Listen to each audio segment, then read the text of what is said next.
One of the main causes of depression around the holiday season is money, the lack thereof. And Social Security put out a blog post this week, and they may have a solution to it for you. We're going to share that with you today. We're also going to talk about those awkward discussions around the holiday dinner table. And we're also going to talk about a new problem where the disabled are getting blamed for addictions, believe it or not.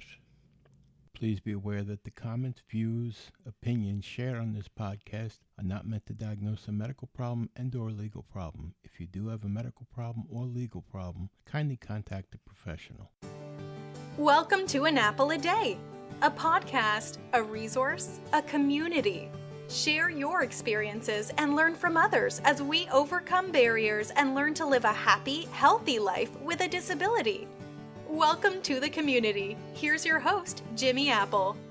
Welcome to another episode of An Apple a Day. I'm your host, Jimmy Apple. Hey, An Apple a Day is brought to you by www.famousapple.com. Famousapple.com is the home site for this podcast. So if you get a minute, go over there and check it out. And if you want to get a hold of me, you can do so by emailing me at jimmy@famousapple.com. How you doing today, my friends? How you making out in this holiday season? You getting through it okay? Everything going along as you planned? We got a good one for you today. We're going to be talking about money. Now, how many times have you heard yourself say, I don't have enough money? Well, if you're like me, that's every day of your life.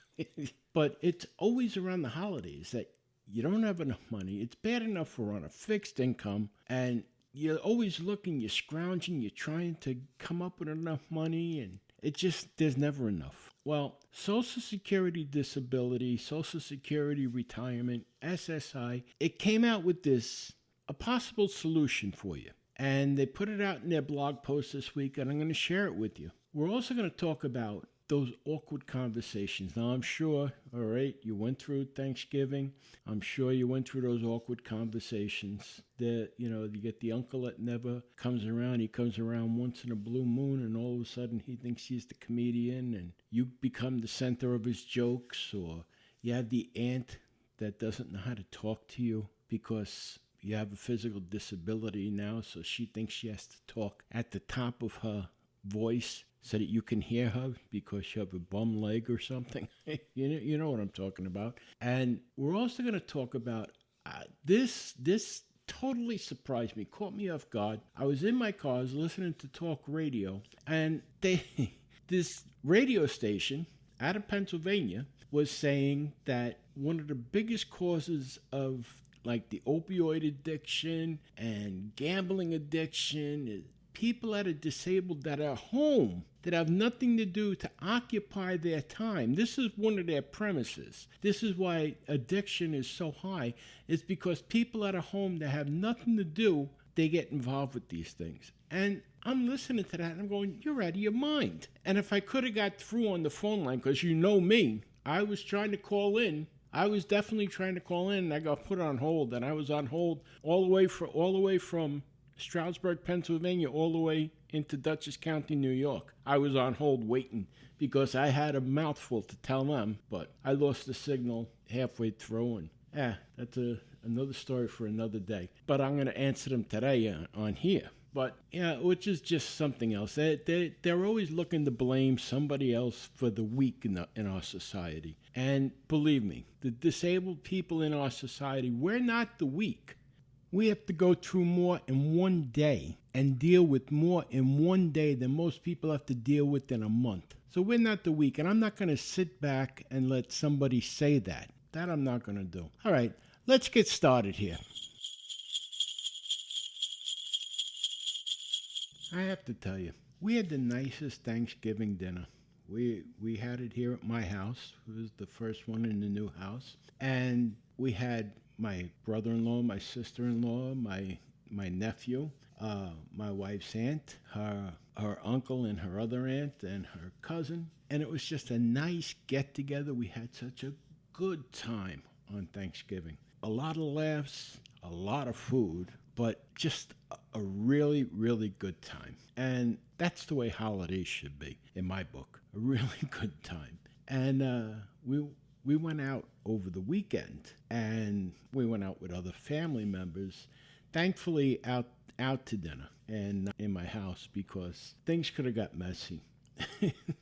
Really? Because some people are just crude. And now these are the people we went out with over the weekend, we don't normally see them. We see them once a year, around this time of year, once a year. And we went out with them, and the uncle, he kind of drinks a little bit more than he should. And my aunt, she's just a simp. It's a messy situation. And my uncle thinks he's a comedian once he gets a couple of belts behind him. And let me just state for the record, he's not actually my uncle. He's not actually family. Neither is the woman. They're just people that I grew up close to. So we call them aunt and uncle because they're older. And they brought their son and daughter along with their wives, and they're not much better. But anyway, my uncle, I'm going to call him my uncle, he gets a couple of belts in him, and he thinks he's a stand-up comedian. But he thinks he's Don Rickles, but in the modern age. So instead of calling everybody a hockey puck, well, he takes the word puck and adds an F to it and removes the P, if you know what I mean. And he gets vulgar. The more he drinks, the more vulgar he gets. And it's embarrassing out in public. And then the wife, she sees me sitting in a wheelchair. There's nothing wrong with my hearing, but she starts at the top of her lungs. So, Jimmy, how are you feeling? I'm like, please, everyone in the restaurant knows my name is Jimmy now, and they all want to know how I'm feeling. It's embarrassing. But then they realize, I guess, that they're becoming cretins, for lack of a better word. So they start to get into these serious conversations with you. Now, 10 years ago, these people were, when they seen someone smoking a cigarette, they held up a cross and condemned them to hell because, that's terrible, it's a terrible habit, and it's disgusting, and it's hurting other people around you, never mind what it does to yourself. I used to get a lecture from them every time I seen them because I used to smoke. But they said to me, in all seriousness, with a straight face, so how are you feeling? I'm feeling good, Well, have you tried the marijuana yet? Have I tried the marijuana? What? These are the same people that kept updated versions of Reefer Madness in their house since the 50s. They still have it there. It's probably on DVD somewhere in the bookcase. I'm like, tried the marijuana? Yeah, it's supposed to be really good for you. I said, you do realize I'm missing a leg. It's not going to make me grow a leg back. You know I have lung problems. You can't smoke. Willie Nelson just quit smoking marijuana because of his lung problems. Oh, well, it's good for you. And now, all of a sudden, they're an expert on marijuana and how good it is for you. I think they're going to start smoking it. But they get into these crazy conversations, and they're now experts on it, and they're trying to hammer it in. It's like having a political conversation with a closed-minded jerk. It's like talking to a wall with these people. And then I'm jumping around here.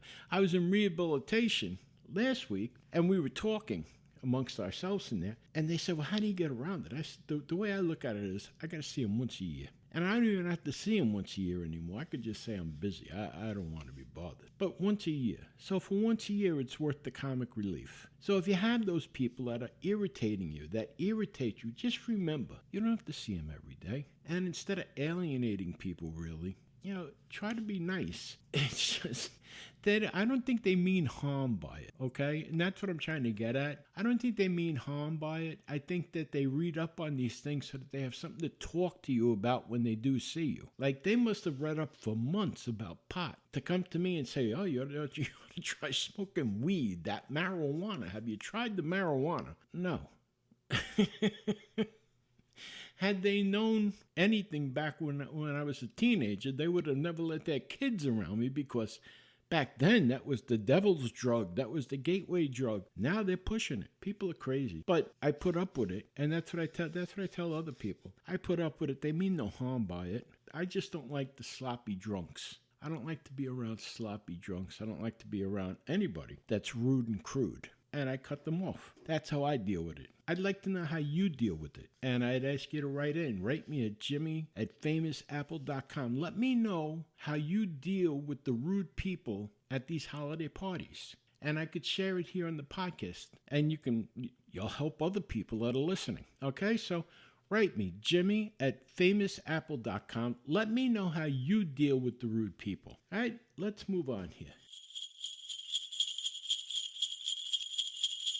Social Security put out a post this week talking about seasonal work and Social Security recipients. Now, people who are receiving Social Security retirement benefits have one set of rules about seasonal work, and people who are receiving Social Security disability and SSI or SSI benefits have a totally separate set of rules about seasonal work. Now, you can pick up seasonal work even if you are on disability. But first and foremost, before you go and pick up seasonal work, check with your doctor to see if he's going to give you a release to go and do any kind of work. Secondly, before you do go into put in an application, go to ssa.gov and look up seasonal work on the website there, because you have to report every dime that you make, and that could go towards your ticket to return to work.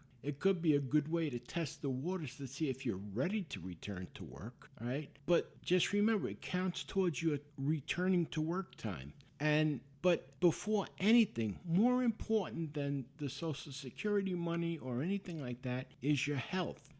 Make sure that your doctor is going to approve that you do this seasonal type of work. And don't be a fool. I mean, there's all kinds of seasonal work. You could be a bagger in a grocery store, or you could be a UPS driver. If you're on disability, you really have to pick and choose what you're looking at here. But first and foremost is to make sure with your doctor that you're physically able to do anything like that. Then look at the ssa.gov, the Social Security Administration.gov website, and look up seasonal work and how you go about reporting it. Go to disability, look it up. Go to SSI, look it up. Go to Social Security Retirement and look it up. It's very important that you know what you're doing with this, because it's going to affect your future one way or the other. It's always nice to have extra money, but look at the big picture.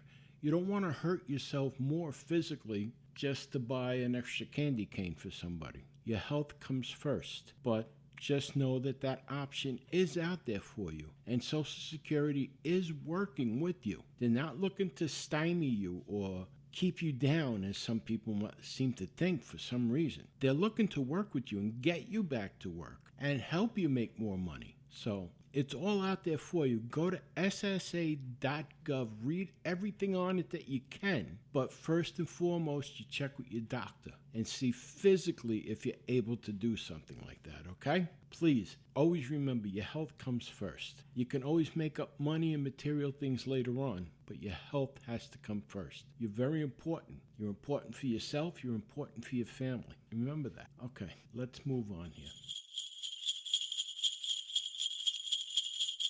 Now, when I'm in my car, I always listen to talk radio. My wife wants to know why, because it just gets me angry. Whether it's politics or some nonsense like what I heard coming in from Pennsylvania. Now, I want to make it clear, it wasn't the radio station that was saying this about addiction. It was a caller that was acting like he was some kind of professional, saying that the opioid addiction encompasses mostly the people who are disabled and have nothing else to do. They're the ones that get hooked on these pain pills, and because they have nothing else going on in their life, they sit there and veg out by taking these pills. I almost wrecked my car. I have never heard such ignorance in my life. First of all, because somebody's disabled doesn't make them weak-minded individuals. Junkies, okay? Junkies, alcoholics, these people that are addicted to everything under the sun, these are weak-minded individuals, all right? Just because you're disabled doesn't make you weak-minded. That means you had an accident, you're disabled, or you were born with a disability. They want to eliminate opioids. They want to eliminate codeine. They want to eliminate more. What do you... Unless you've ever needed a painkiller, you don't know what the hell you're talking about. I've had my leg amputated. I've said that 1,001 times on this podcast. If it wasn't for codeine or morphine I don't know how I would have gotten through the pain that I went through. Someone breaks their arm without painkiller. What are you going to do without painkillers? Somebody breaks a bone. One of the things that this person was suggesting for pain relief was meditation. Are you on crack? Did they legalize crack? Meditation. Yeah, break an arm. All right, sit down now and chant. What are you, out of your mind? It's like anything else, right? The pain medication is there for those who need it, not for those who want to exploit it. It's the same thing with guns. Guns don't kill people. People kill people. Opioids don't cause addicts. Addicts are addicts. I don't know where society is going, where they're blaming inanimate objects for people's piss-poor decisions. Now there's this thing in New York where they want to put a gambling app. They passed a law that says you can do sports gambling, but they're blocking an app to go on your phone so you can do sports gambling. And they're debating back and forth whether or not to do it because it's going to cause problems. Who's it going to cause problems for? The moron that can't handle it? So we should punish the 75% or 95% of the people that can handle it because of 5% weak-minded people. You want to get rid of opioids, you want to get rid of painkillers because 90% of the people can handle it without getting addicted to it, but that 10% they can't handle it? Come on. There's something seriously wrong with our society. And to say that disabled people make up the majority of the addicts, show me some proof of this. Now, again, the radio station wasn't the one saying it. It was the caller that was calling into it. The radio station wasn't stopping them. But I want to see some proof. I looked it up. I can't find that. I can't find any statistics that say people who are physically disabled are addicts or make up the majority of opioid addicts. It makes no sense, but they let this kind of talk go out there. It's the same thing, again, with guns. Got to get rid of AR-15s because people use them to kill people. Well, if you're going to use that logic, then we have to get rid of automobiles because people use them to kill people. And if you got to get rid of liquor because people drink liquor, drive while they're intoxicated, and they kill people. We can't legislate all of society for 5 and 10% of the weak-minded individuals. We can't do that.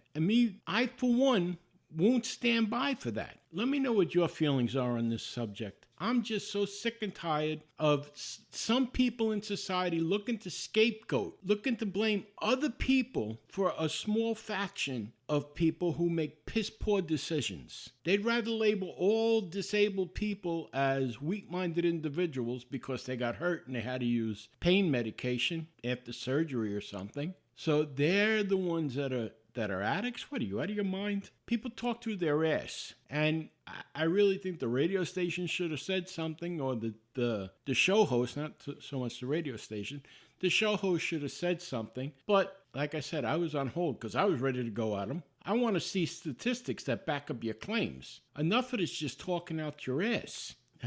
People will make you crazy if you let them. This is why my wife doesn't like me listening to talk radio when I'm in the car. Oh, look, write me. Let me know what you think about it. I really want to know. I really, truly want to know. Write me at jimmy@famousapple.com or even leave a comment in the comment box here. But I want to get as much as I can for the next podcast so I can share these results with other people. Also, I want you to remember one thing. No matter what's going on around you right now, things can always be worse. Remember that, my friends. Right now, someone somewhere wishes they were in your position.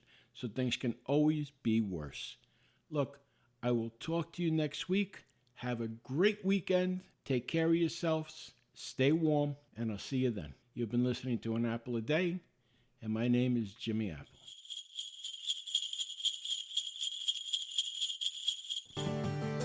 Thanks for listening to An Apple a Day with Jimmy Apple, your gateway to a happy, healthy life. Join our community at www.famousapple.com. See you next time.